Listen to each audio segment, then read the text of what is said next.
kebanyakan kelompok Kristen yang paling besar itu adalah kelompok Kristen yang mempercayai dengan Trinitas, betul ya? Oke, ya betul. Trinitas itu kan akidahnya mereka, konsep ketuhanan mereka, yang mengatakan bahwa Bapa itu Tuhan, Yesus Tuhan, Roh Kudus Tuhan, tapi bukan 3 Tuhan, tapi 1 Tuhan gitu. Ya, lanjut. Bapa itu Maha Kuasa, Putra Maha Kuasa, Roh Kudus Maha Kuasa, tapi bukan 3 Maha Kuasa, tapi 1 Maha Kuasa. Paham nggak? Ya, pusing saya. Oh, kirain paham. Ya, jadi itu adalah akidahnya mereka.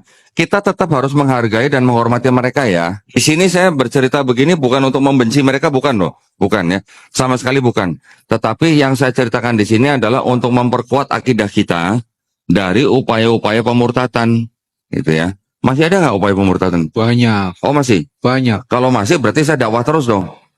Kalau sudah nggak ada, saya stop, saya nggak dakwah lagi gitu. Iya, iya. Ya, tapi kalau masih ada, saya akan bongkar terus gitu, supaya umat Islam tahu isinya mereka gimana gitu ya, supaya kita tidak mudah dimurtadkan. Ya, ini namanya apa?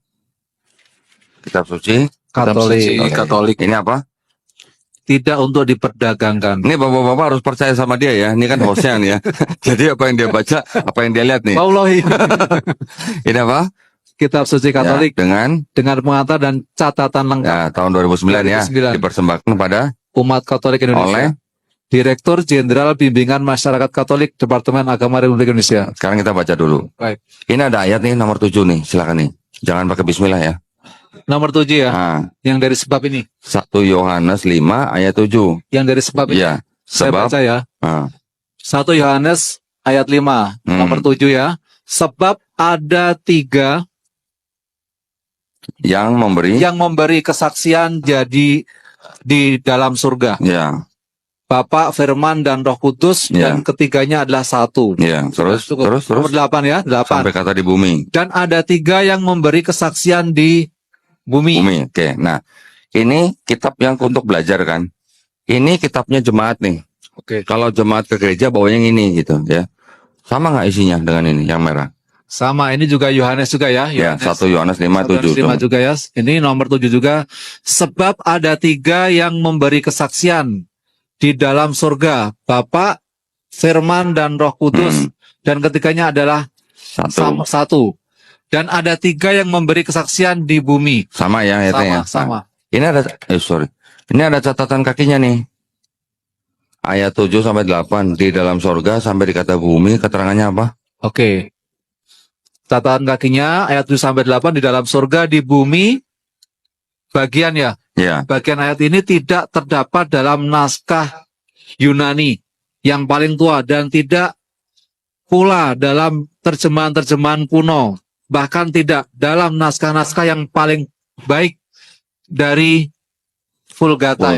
Vulgata itu Bible yang berbahasa Latin di abad ke-4. Itu yang sudah berapa abad itu? Abad ke-4. Abad ke-4. Oke. Terus belum selesai. Oh, belum selesai. Kira sudah selesai.